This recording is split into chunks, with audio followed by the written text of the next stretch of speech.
Hi, I'm Mac McCarthy and I help people with their breakups. And I'm going to actually keep this video short. And it has to do with the no contact rule, which is the most popular video on my YouTube channel. And it seems to be what everyone goes to, and for good reason. But scarcity is attractive. Say that again. Scarcity is attractive. And the reason I made this is not just to talk about relationships, but let's look at parts of society or culture where scarcity is attractive and pursued. Let's talk about antiques. Why is it that antique cars or antique items are expensive? Why are they sought after? Scarcity. There's only one or two in the world. There's only 500 in the world.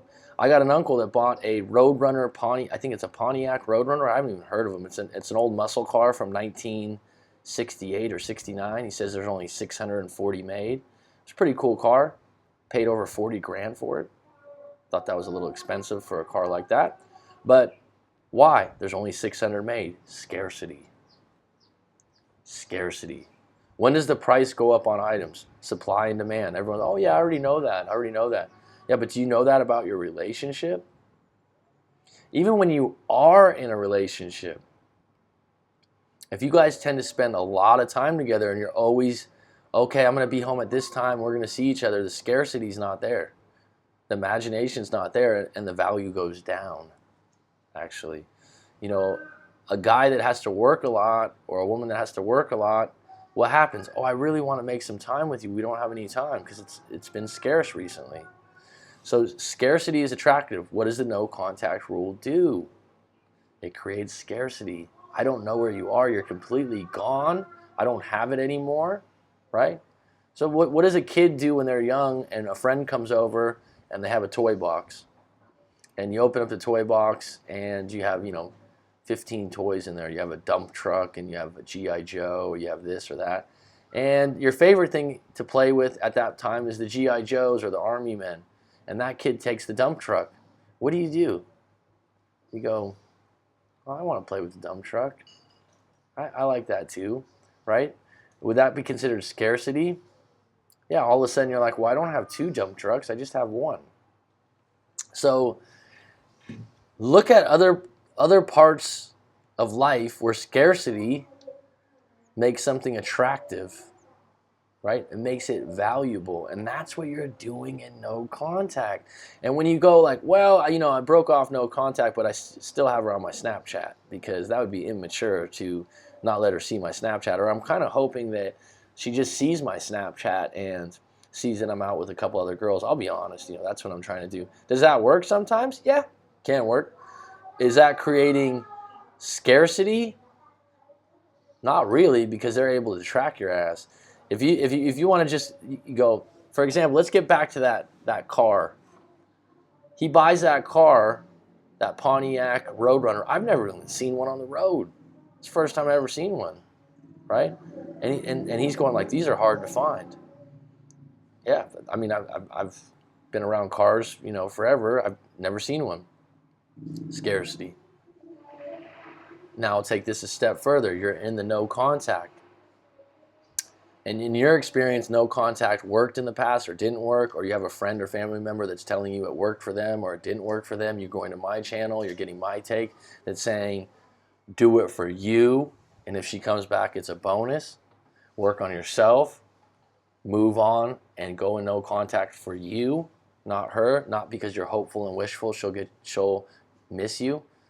So that's my approach. But when you go all in on no contact, no social media, no chatting, no responding to texts, right? You can respond to text. I'm not telling you can't, but you cannot initiate contact or react to indirect contact on Snap Stories and Facebook. That's how I'm going to put that. If she contacts you directly, then you can make that decision on your own. But scarcity is being gone. I wonder where he is. You're flipping the tables. You're letting her find out on her own what you're up to, or she has to imagine herself. Just like you're thinking, what if she's with someone else? What if she needs to start thinking that way? But if you keep calling her up, and people always fucking do this, I just want to tell her, I care and love about her, and if she ever wants to come back, I'll be here waiting. Well, that's nice of you. That leaves her an escape route if it doesn't work out with the next guy. That's nice of you. That's just like, oh, I'll just keep this little option to the side because it's always there. Why not keep fishing and just keep that fish in the bucket, right? But you want to say, you want to jump out of the bucket and go, yep, no, I'm not, I'm not a fish on the line right now. You can't just have me anytime you want me. And I'm a strong, independent, confident individual that could do just fine on my own and meet someone else. You don't have to say that. You have to fucking feel it. And doing that is no contact. Every time you keep contacting them and they make one comment. I just talked to a guy a couple of days ago in a live coaching session, and he's like, yeah, man, she just guilt trips me. And she had my promise ring, and she told me she was going to throw it in the lake and for me to meet her at this pond or this lake. Then I pull up to the car and she throws a penny in the lake, and he's laughing about it, telling me it. And he's like, it's just ridiculous, And then she comes up to the car and she tells me, actually, I still have the promise ring. And then she sends a snap story out that I'm an idiot. And I'm like, why did you go meet her? And why are you looking at her Snapchat stories? And he's like, well, I mean, I don't want to just, not talk to her. I'm like, what do you feel guilty about? Well, she makes me feel guilty. Is that serving you? Why are you apologizing for shit you didn't do wrong? You're already broken up, right? I mean, what out of your conversations are coming to be something useful and good for your future? Nothing. She's just pulling you in and keeping you on the hook, right? So scarcity is attractive. Come back to that. And take it a step further. Have you ever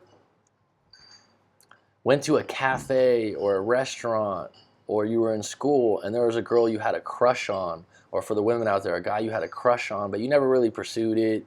The stars didn't line up, the timing was wrong, but you always kind of had a crush on that person, And then all of a sudden, they quit school or they didn't work at that cafe anymore, and all of a sudden you're like, wow, I really should have took a shot at that.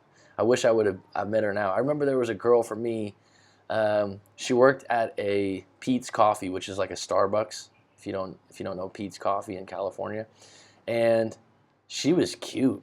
And you could just tell we had some kind of connection, just the eye contact we made and the way she acted. And my girlfriend at the time could see it. And I wasn't over flirting. It's just sometimes you're just connected. You're just, two people are attracted to each other. And if you want to know, it's usually eye contact first and a grin. I don't know. It's like a light smile in the eyes.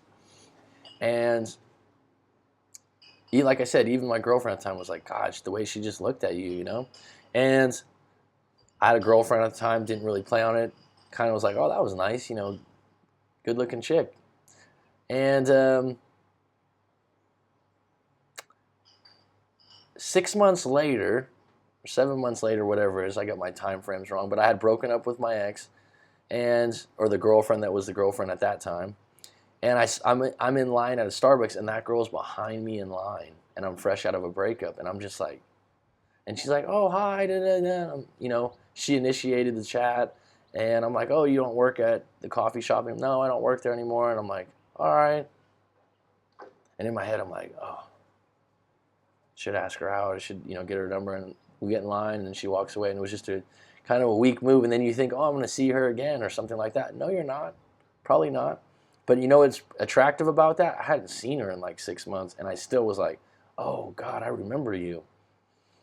Okay? So scarcity is like, and I know some of you are shaking your head, yeah, that you've had that happen before, where someone just, it's not necessarily a boyfriend or a girlfriend, it's someone that was in your sphere of influence or within some place you went to regularly, and all of a sudden they were gone. You're like, oh shit.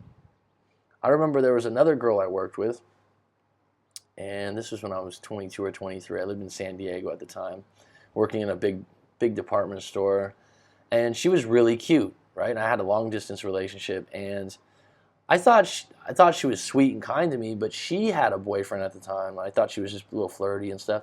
And I moved away, and I was on my drive home back to San Francisco, and she called me up, and she's like, you left?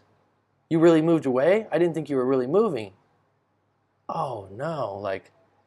And at that moment right there, she just told me basically that she liked me, and she was, into me in an indirect way, And I was like, God, I didn't read that right. But the stars weren't lined up at the time. She had a boyfriend that she wasn't very interested in, but I don't cross that line. I was in a long distance relationship, but I knew at that moment, as soon as I left and she was like, oh, you moved away? She called me on the phone, and you could tell it was like, really, you moved? Oh my God, well, I'm going to miss you. And, the things that she was saying, I'm like, scarcity is attractive. Or, to take it a step further, not just scarcity is attractive, but when you no longer have the option to buy something, when you no longer have the option to have something, it becomes more valuable, right? It's like, I want that. I'll buy it next week. I'll buy it next week. You go back to that shop, it's gone. Now I want it more. Stay in the no contact for that reason. Create your value. I hope that helps. Please visit writemac.com if you want to tell me your breakup story, or if you want to book a live coaching session with me. Thank you.